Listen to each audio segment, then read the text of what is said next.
What is up mga kaplaneta? Jeff nga po pala at para sa video ito ay may aayusin tayong dryer na sobrang ingay at humihina yung ikot kapag nilalagyan na ng mga damit.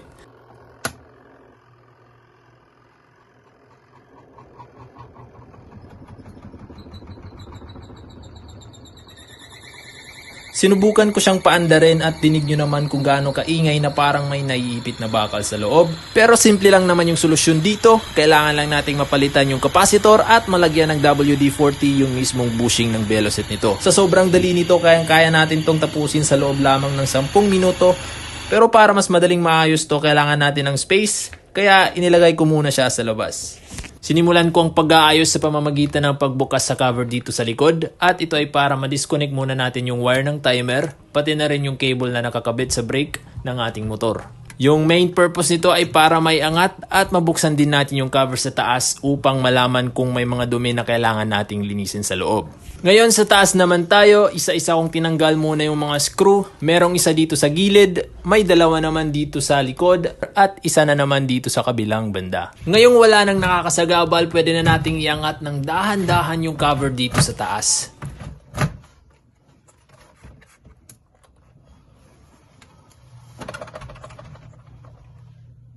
Ganyan lang kadali. So ito na nga yung loob. Pwede na nating tignan kung may iba pa bang dahilan kung bakit umiingay at humihina yung pag-ikot nito pag may load o mga damit na. Dahan-dahan lang nating kapain yung kanyang shaft na matatagpuan dito sa ilalim ng drum kung meron bang mga buhok, kwintas o mga dumi na nakastock doon. Sa kaso ko dito wala naman ako nakapa pero meron lang ako nakuhang plastic na nakastock sa mismong butas ng kanyang drainage. Kaya proceed na tayo doon sa next step, which is yung pag-check at pagpalit ng capacitor. So hatakin na natin yung capacitor sa ilalim gamit yung ating kamay.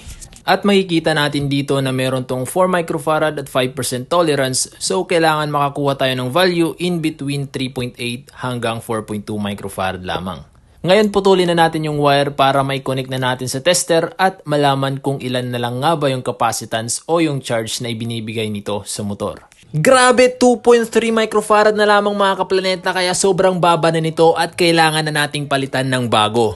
Para sa ipapalit, kailangan pareho pa rin yung value upang mas lalo pang tumagal o humaba yung lifespan ng motor na meron tayo. So check naman natin tong bago. At ayan na nga, 4.1 microfarad, meaning ito yung tama at nasa range ng capacitance na kailangan natin. Sobrang layo ng value ng dati nating capacitor which is 2.3 lamang. Kaya pala humihina yung ikot kapag nilalagyan na ng mga damit, sabi ng may-ari nito. Moving forward, buksan na natin yung mga wire para may connect na yung bagong capacitor na meron tayo. Tapos kunin muna natin yung white box na nandito sa loob para mas komportable tayo sa gagawin natin. Sa pag-connect naman ito, kailangan lang nating ipasok yung wire sa butas at paikuti ng bahagya para mas matibay yung kapit nito. Pagkatapos ay soldahin ng mabilisan at huwag kalimutang i-insulate yung mga terminals para iwas short circuit na rin. Sunod, linisan muna natin kahit papano yung mga dumi sa loob. Gamitan lang natin ng basahan upang may balik na natin yung cover nito sa taas. At para may connect ulit yung wire ng timer and at the same time masubukan yung ipinalit nating bagong capacitor. Sa pag-connect, gamitan lang natin ng Western Union short splice, ipulupot nyo lang yung wire in opposite direction tapos takpan ng shrinkable tube, then painitan gamit ang posporo, lighter o soldering iron gaya nito. Sobrang dali. Ngayon ibalik na natin yung wire box tapos sunod yung capacitor. Para sa capacitor, mas mainam na may pasok natin siya sa loob ng matibay na plastic para maprotektahan laban sa mga likabok at sa posibleng leak or tagas ng tubig na nanggagaling sa taas. Tapos lagyan natin ng cable tie dito sa gitna at sa bandang terminals nito. Then putulin na natin yung sobra. Tapos dahil iba yung style ng casing niya, ilalagay na lang natin to dito. So gawan muna natin ang butas dito, then sa kabila naman, para makadaan yung cable tie na gagamitin natin na pang-ipit sa capacitor. Ngayon ilagay lang natin to sa taas para hindi mag-slide yung capacitor pababa habang tumatanggap ng malakas na vibration habang ginagamit. Then putulin ulit yung sobra at kunin ito sa loob. Proceed naman tayo sa pagbalik ng cable sa brake. Panatilihin lang na nakaangat yung cover sa taas para mas madaling may pasok sa butas yung ilambre. At kung makikita nyo, pinalitan ko na rin ng mas bagong screw sa taas kasi putol na at kinalawang na yung dating mga screw nito. Ngayon subukan muna nating paandarin. At ayun na nga mga kaplaneta, gumagana na agad. Lastly, para sa pagtanggal ng ingay na kagaya nito, esprehan na natin ng WD-40 yung bandang itaas ng shaft o ilalim ng Veloset na ipinapakita ko dito sa video.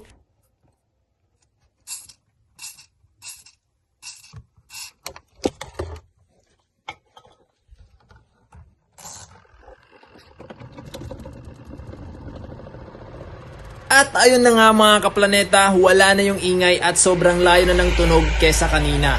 Just a quick recap, pinalitan natin yung capacitor dahil mababa na yung charge na nagsasani ng paghina ng ikot sa motor. Then inisprayan natin ng WD-40 yung baba ng Veloset para mawala yung ingay na parang may naiipit na bakal sa loob.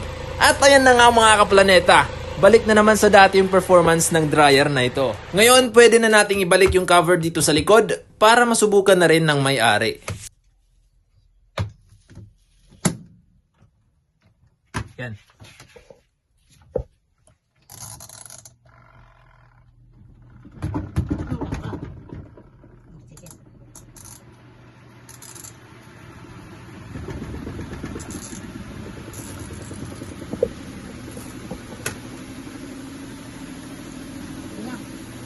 Okay na.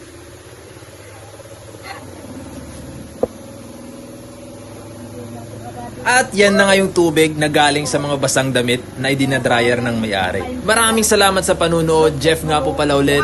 Peace out.